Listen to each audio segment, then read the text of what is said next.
I call it the permission to try. People need permission to try new things, which is kind of crazy. Like, how do we get to the point where you need permission? Is it okay if I mix the red paint and the blue paint?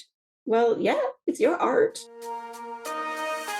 Hey there, welcome to Unboxing It, a podcast by Lara Wellman and me, Rowan Knox. Each week we tackle societal ideas and expectations that can stop us from leading full and authentic lives. We're so glad you're joining us. Let's get started. Welcome back to Unboxing It. I'm Lara. And I'm Rowan. And we are thrilled because we have a guest with us today. And it's somebody that Rowan and I have both known for a long time. And coming on decades from the online space, and who we think is the perfect person to bring a topic back up. So we've talked about aging once. We're going to talk about it again. We're going to talk a little bit about what it means in terms of career, what you do next. And I think it's going to be a little bit of trying to disrupt the whole getting older means life is ending conversation. So welcome to the show, Dani Donders. Oh my goodness. It is not an understatement for me to say this is a huge honor to be here with you guys. So thank you. We are so thrilled to have you. I'm going to read an introduction of who Dani is for all of you, and then we're going to jump into this conversation. So, Dani Donders believes there is magic in storytelling, in curiosity, in creative expression, and in connecting with other humans. Now retired from a long career in government, Dani has dedicated her crone years to rekindling the spark of creative play in herself and in others. She hosts kitchen table workshops where friends can come together in an afternoon or evening of creative exploration. She does tarot card readings for events and parties. She continues to explore photography and creative print processes. And she wrote a book on the creative art of rock wrapping. Dani also loves to share stories of her ongoing creative adventures in words, photos, and videos across her small but mighty online empire at curiouscrone.ca. Welcome, Dani. You went with the long version. Thank you, Lara. It is genuinely a pleasure to be here. Dani does so many things, but in a way that I do them. So I'm excited, right? I love meeting other people who naturally and instinctively do lots of things just because it's easy and it's fun. And I find some people look at me like, what are you doing? But I know Dani doesn't. All the things, that's what we're doing, because everything is so interesting. And how can you just do one interesting thing when all the interesting things are out there? So yeah. I hear you. This really flies in the face of the idea that I think a lot of media still perpetuates and a lot of people still believe, oddly enough, in this economy, that retirement means kind of just slowly fading out of life, right? Like you're supposed to, I think this idea that we have of I'm going to use the American dream, but I think it translates to a lot of different cultures that, you go to school, you choose what you want to do in school, which leads you to a job, you work a job, and then you retire from that job at a certain age, and then I don't know, maybe you go on a cruise or you go golfing or I don't know, you basket weave or something, but that's pretty much it. And then perhaps you live with your children or you go into a retirement home of some kind and then you fade away. So that is not how you plan I don't even know what this era of your, did you call it the crone years? Because I kind of love that. Yeah. And the whole reason, I created the Curious Crone empire because I wanted to pull together all the different things that I was passionate about. And I called it Curious Crone in particular because it's not necessarily fun aging and seeing in the media and in the public sphere what aging, like you said, all the stereotypes around it. I remember when I turned 50 and my middle kid, who's a young adult, was so amused by the fact that all of his friends' parents were like, oh no, I'm turning 49 for the sixth time. And here's my mom who says, I'm 50 and I love being 50. And did I tell you I'm 50? And 50 is awesome. And I can't wait to be 51 because I love being 50 so much. So that's to me what embracing the crone years is about, is like, Okay, there's no denying it. I can't see the screen clearly. I forgot to put my hearing aids in and my feet hurt. Okay, but also my heart is so full and I'm so full of excitement every day because of all the cool things that I can do now. So that's what embracing the crone years is about to me, is that, yeah, there's a lot of stereotypes about aging right now, and I'm kind of aiming to break all of them. Life's not done just because you're getting older and just because maybe you're done the career you started when you were in your 20s. You get to keep evolving, you get to keep trying things. I often say I would love to be retired, but like not in a now I don't do anything way, in a now what can I do next kind of way. Yes, exactly that. Exactly that. Just because, the thing is behind you, whether it worked or whether it didn't work or whatever, that doesn't mean that all this excitement is not ahead of you. And so I guess that's a sort of a glass half full attitude, but looking forward, all I see is the potential for more adventures. So the idea of retirement is leaving a specific type of career behind for you, then perhaps, rather than I'm not going to do anything that pays me money ever again. So, when you were like 9 and it was 5 minutes to 4 on a Friday afternoon and you were sitting in your school chair and watching the clock tick and tick and tick, I just hit that 4 o'clock mark and exploded out of my chair. I've been sitting patiently in my chair for so long. The school day was 35 years long, but now it's the weekend. Let's roll, baby. It's amazing. That's amazing. Yeah, and I mean, retirement looks different for different people, right? One of the things when we wanted to do this episode that I brought up was I think it would be wrong of us not to mention that retirement is looking different for younger people these days. A lot of people are not able, like, they're not sure how they're going to retire. And that retirement might mean I don't work full time anymore. Now I work part time, or, I have to move in with my children, or whatever it might be that comes down the road. So, I think this isn't so much about retirement as it is perhaps about entering new life stages as we get older, however that looks. For some of us, it's retirement. For some of us, it's just switching gears in a different way. But how would you describe the mindset that you have every morning now when you wake up and you think about what you're going to do for the day? So it's been almost exactly 6 months since I retired. And the first month, every day was abject terror. And I was looking through how old am I? I was just about to say I was looking through the want ads. Okay, I didn't actually have a newspaper classified section. That's just the language we have left over, right? But no, I mean, even before I retired, I went to my director. I worked for the government, and I said, I changed my mind. I've made a horrible mistake because I was worried about not having enough money. And it just so happened that I retired as a certain president took office, and the world economy did a big wobble, and societal norms did a big wobble, and everything. And my boss at the time said, yeah, no, due to government cutbacks, your position doesn't exist after your announced retirement date. So you're on your way out, sweetheart, whether you want to be or not. Because I had that vision that I would go back and I would work as a consultant and all sorts of other things. So, like I said, the first 2 months was pure panic, and then a bunch of other bumps happened. And so I had little small crises I had to deal with. It's only been over the course of the summer that it's really been like waking up on vacation every day. But summer feels like summer vacation. The next couple of weeks is going to be the really interesting time because my husband's a teacher, so he goes back to school and my kids are in school. So the next month or two is going to be the really interesting time when everybody else is not on vacation anymore, but I'm still on vacation.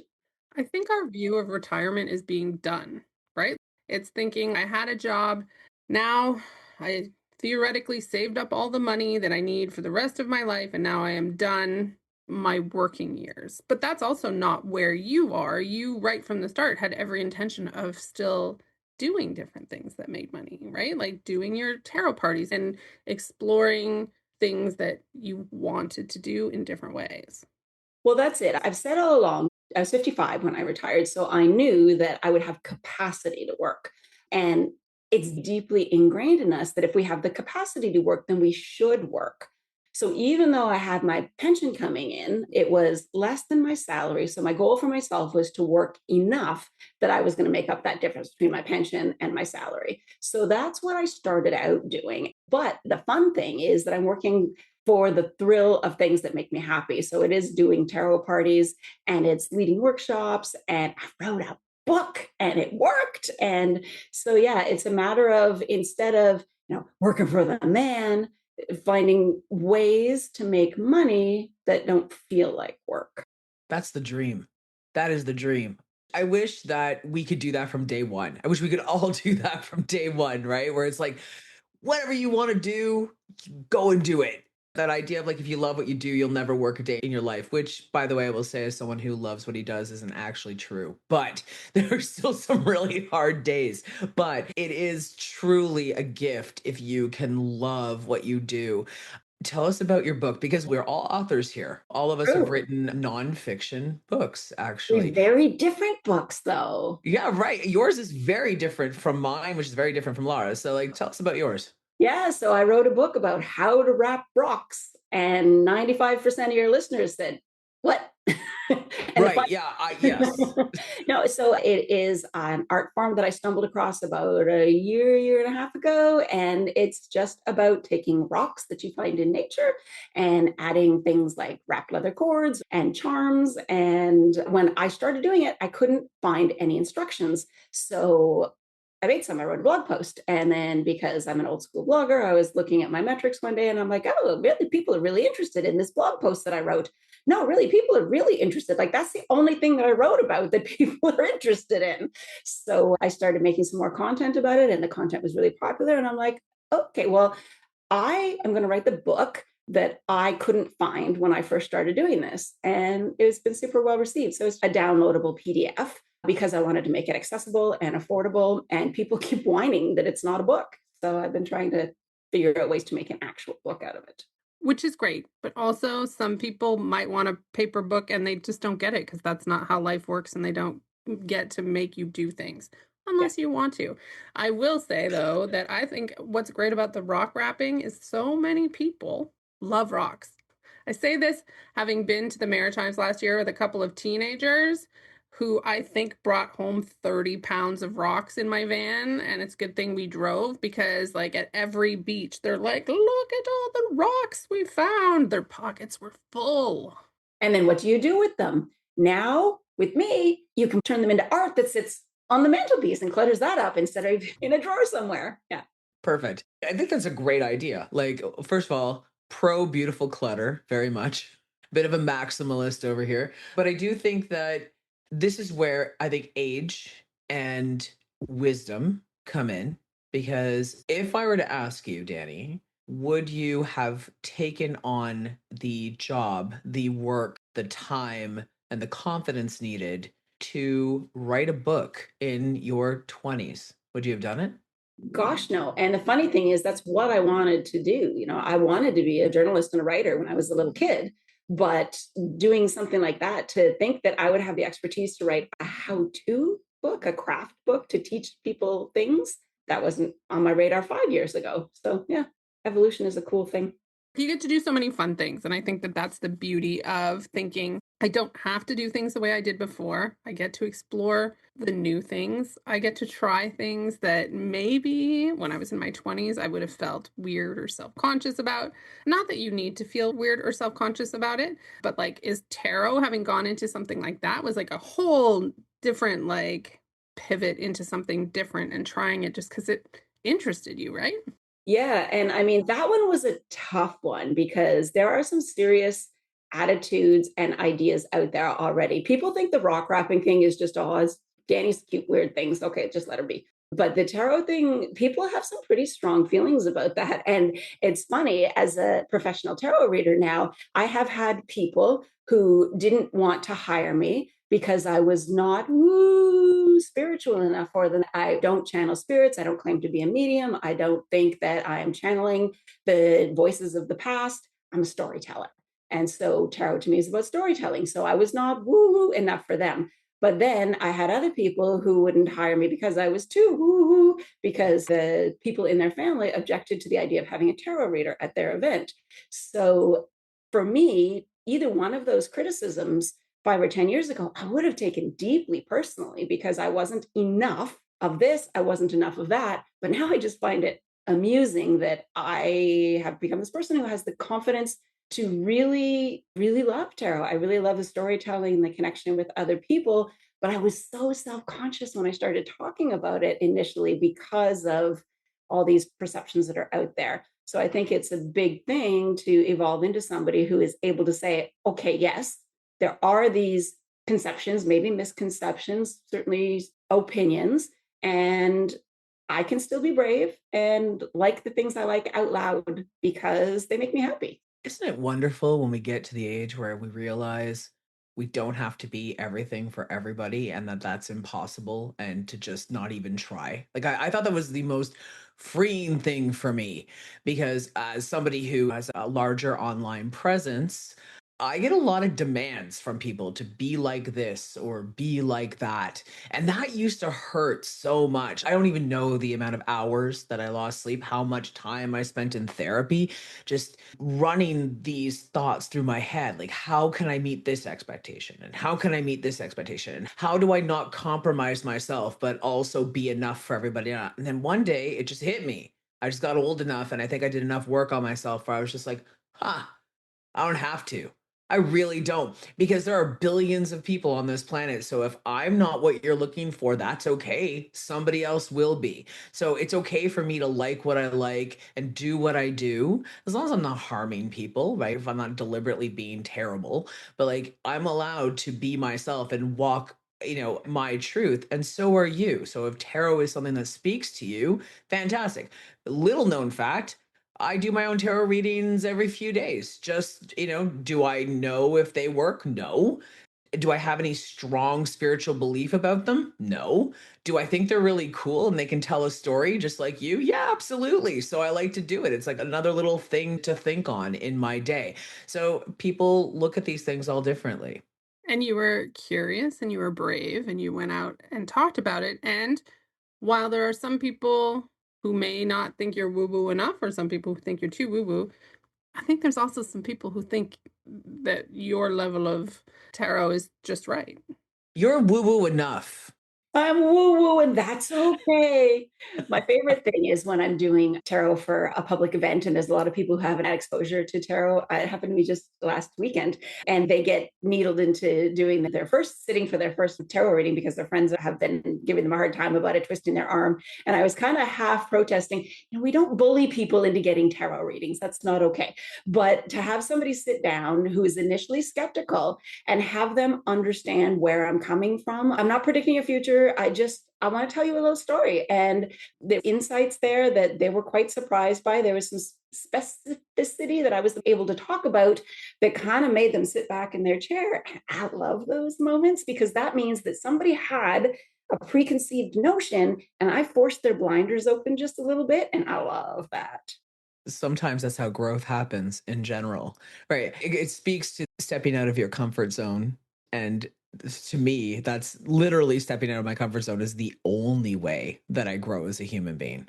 I think that's another thing I really wanted to do with the curiosity workshops that I foster is that we are so tentative to try things when we're not going to be good at them or to try them without guardrails and step-by-step instructions and everything. And I think that people should just be braver about even doing small things like picking up a piece of fabric and putting some stitches on it.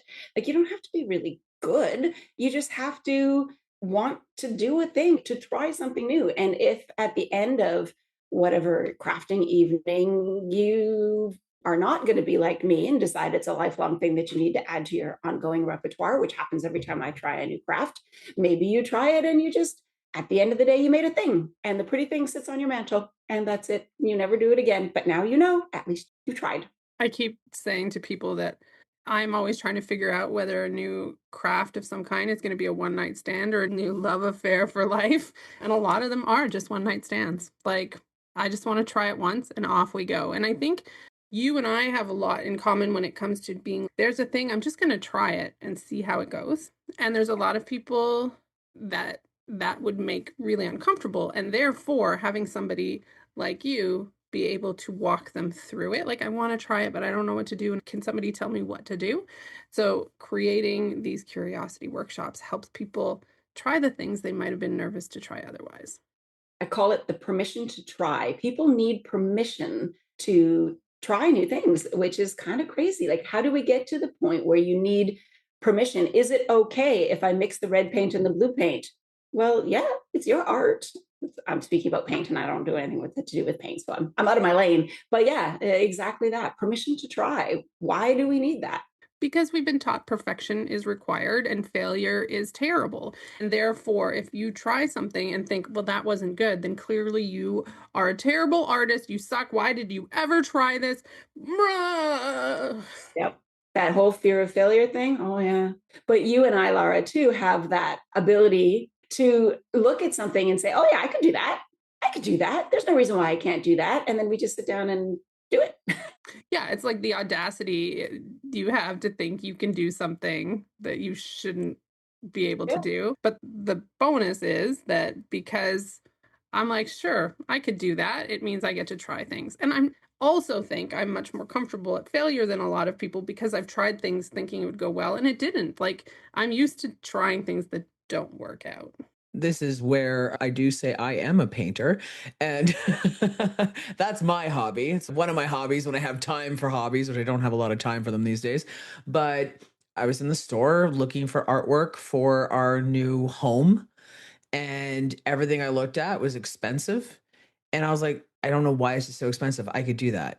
And my partner kind of laughed. I'm like, no, no, I really think I could do something like that. How do I know that? I don't know, but I'm going to try. So I went and got the material and I just made art. And now the thing that is on our walls at home more than anything else happens to be my artwork because I can make it go with any room in the house. Am I the best artist in the world? No. But it turns out I'm not a terrible artist either. And I really enjoy it. Your But I pieces think are people, beautiful. oh, well, thank you. Thank you very much. I think that people get really stuck. And I think we get more and more stuck, some of us, not all of us, because I know we're going to get some listeners who are like, oh, no, I feel so free at my age. And that is wonderful. But I think for some people, there's this idea that expansion of self ends at a certain age. And that age is different for everybody. But there's this idea of like you're old and set in your ways. Oh, this person's not going to change because they're old. And as it turns out, science disproved that we have this beautiful ability in our brain called neuroplasticity. And neuroplasticity allows us to form new pathways at any age. And that includes creative pathways. Anything we want to do, we can try to do at virtually any age. That's everything from learning to paint when you're older to, learning new ways to deal with anxiety. I mean, all of those different things can happen. We just have to work at it. So, when you host these workshops, Dani, do you find that people come in feeling a bit timid or are they really excited? This is the other reason why I like these workshops. There are two different possible scenarios. You're sitting around a table and everybody has a glass of wine and you're sitting and you're looking at each other and this conversation is talking. But you give those same people something to do with their hands and there's an alchemy that happens. You can better connect with the people around you because your hands are busy, because you're both making the same mistake, because she chose the blue one and you chose the red one. And it's why I think we used to have in the olden days things like sewing bees and quilters bees and things like that, because when your hands are busy, there's something in your brain that just loosens up a little bit. And so I think, as somebody who often crafts on my own, I truly believe exactly what you're talking about, those neural pathways and how creativity is a muscle to be exercised. But there's an extra special sauce when you're sitting around a table with some of your besties. And the conversations that I'm privy to have been really interesting because people just drop their guards and they're really enjoying what they're doing with their hands because their soul is a little bit more closer to the surface. And, there's the woo woo again. But I think that's true. And so seeing people lose that tentativeness of, oh, is it okay if I put the string here? Is it okay if I try it backwards? Of course it's okay. So I find that my sort of style of facilitation isn't didactic. It isn't, you will take this and you will make this, and you cannot use glue, you cannot tie a knot here. It's more like, so this is how I would do it. This is how I find it's easiest. But I'd love to see you riff on it. I'd love to see you immediately be better than me. I'd love to see you improve upon this design, because I think that that's all people need is you give them a pile of stuff and you say, here's some ideas, here's some guidelines, go. And people just, like I said, their souls are closer to the surface, their guard drops, and it's magic. I think it's really important to have people who sort of lead by example in being able to try and do new things, right? So you talk about all these new things that you've done, and they're not just creative. You've got your kayaking, which you started, Yep. Kick sledding. kick sledding. There's all these things that you've tried, but there's a lot of people who get so stuck in the everyday and what they do and what they're supposed to do and what they have going on and managing everything that they don't think, okay, I'm going to go out and look for something new. And so I imagine a lot of people might say to you, oh, I wish I could do something like that. Yeah, people do say that to me about, I wish I had your energy, or I wish I had your creativity. And it's pure curiosity. That's all it is. All of these things all come back from curiosity. I wonder what will happen if. I wonder what's around that corner. I wonder if I'd like kayaking. I wonder how I can go out into the forest and not walk because my knees hurt all the time. Oh, this kick sled thing that my friend Annie had, that looks pretty zoomy. Yeah, so it's curiosity without inhibitions. Maybe that's it. And telling people there's no reason they can't also try new things, right? And maybe it is kick sledding and maybe it is rock rapping, but maybe by the end of them considering this, they are now ready to try something else completely different: gardening, cooking, all the other things you could do. How are you different today than you were 15, 20 years ago? Confidence, self confidence. I believe in myself. I did not. I was taught in an early relationship not to believe in myself. And it took me a long time to build that up. So, yeah, confidence and curiosity. How did you gain confidence? Geez, Laura, that's a hard one. You know what? I know the answer to this one, and you guys are going to laugh. It's 1,000% fake it till you make it. I built an online persona who was confident and funny and, I don't know, vivacious. And I grew into her in real life. And I imagine there's a certain feedback, right? The more you do something, people think you are something, the positive response you get to the things that you do, the more comfortable you feel to keep doing it. I know for me, a lot of the stories that I've told, the things that I talk about, if I hadn't gotten the response, which was, thank you for telling me this, it's helping me do XYZ, I wouldn't have then continued talking about it all the time. But you try things, you say things, you see how it impacts the world. That's, for me, is how I started gaining more confidence to keep doing that and to keep trying things. Yeah, it's very much, again, we go back to those neural pathways. And for me, it's a lot like the exposure therapy that I'm doing right now for the type of anxiety that I have. And it's really the only way to deal with the type of anxiety that I have in an effective way. I mean, I guess there are other ways, but this is the most effective. And it is about faking it till you make it. Like, it's same kind of thing where you expose yourself to something that is going to trigger that anxiety that you know is going to set it off, and then you sit with that anxiety until it decreases.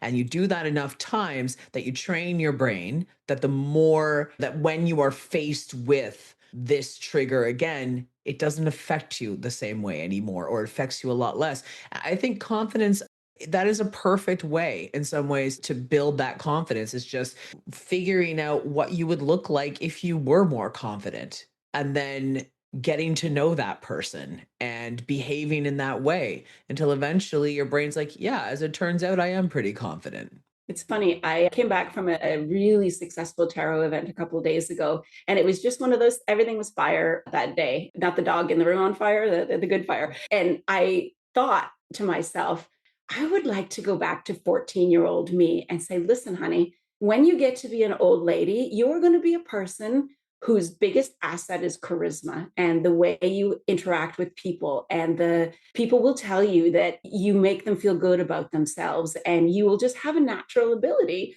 to work with people.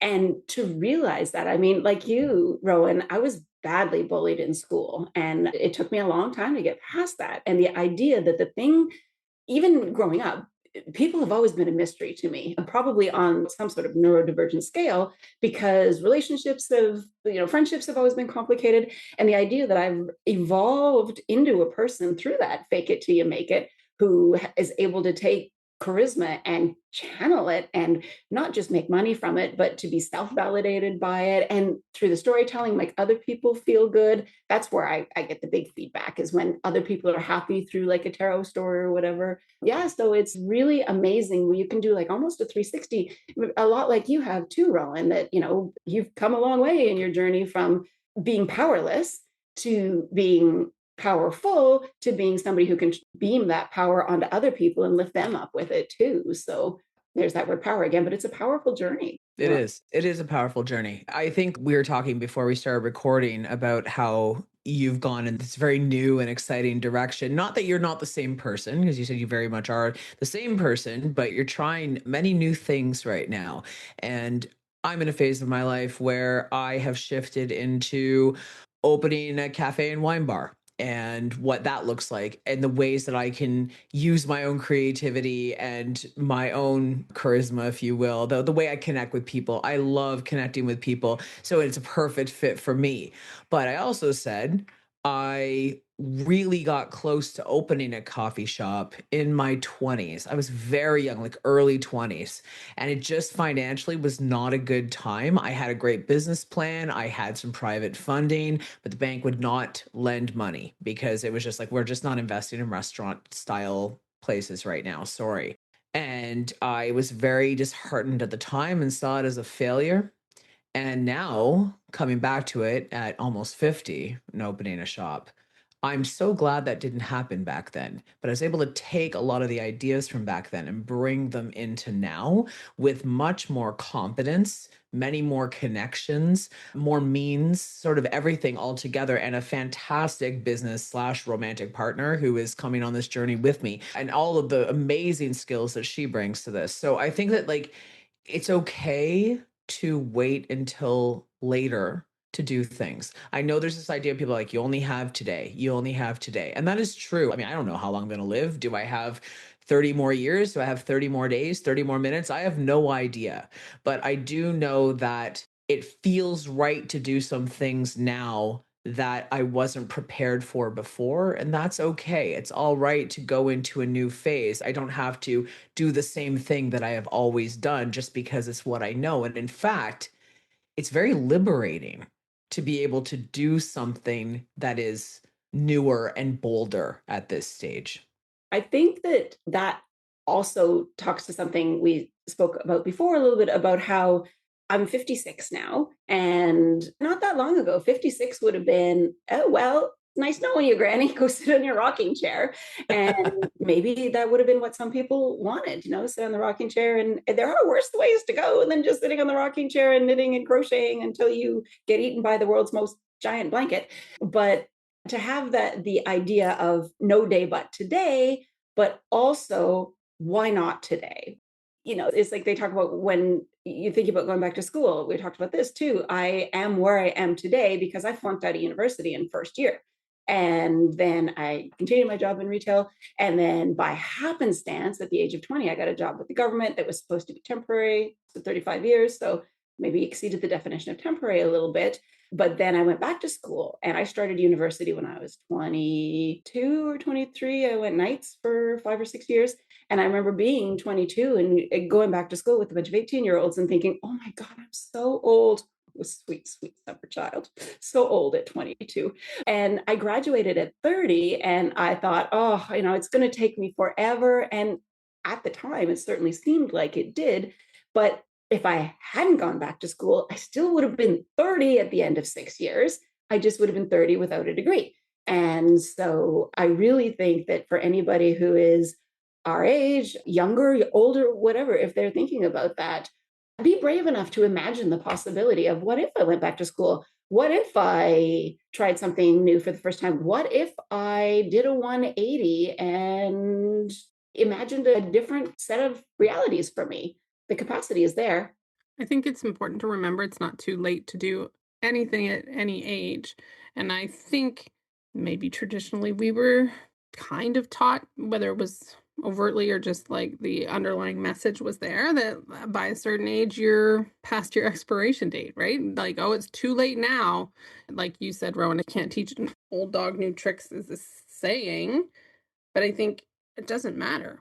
I am not done changing. I'm not done trying new things. I'm not done wondering what's next. And I don't think I ever will be done. But there's a lot of people who haven't lived life quite as all over the place as I have, who might have a harder time thinking that they can veer off a path, right? How can I do something different when I've been doing this for 30 years? That would make no sense. And you know what? You don't always have to make sense. Another thing that we haven't really talked about is capacity. Congruent with retiring from the government, my kids are mostly grown up now. They all still have to be living with me, but in their late teens and early 20s, they don't need me as much as they did before. So I think that's another key time in a lot of humans who are our age, is that it is a time of reinvention, because for so long, raising the kids and keeping the family on track and all of that stuff, we were up to our eyeballs in it. And there was no capacity for anything else. So I think the reason why I exploded in a million different directions was to fill that void that was left behind. And for me, it wasn't necessarily a bad thing, but I was all in on raising these kids, and every minute was about living life with them and building experiences and memories and all that stuff that I'm so glad we did.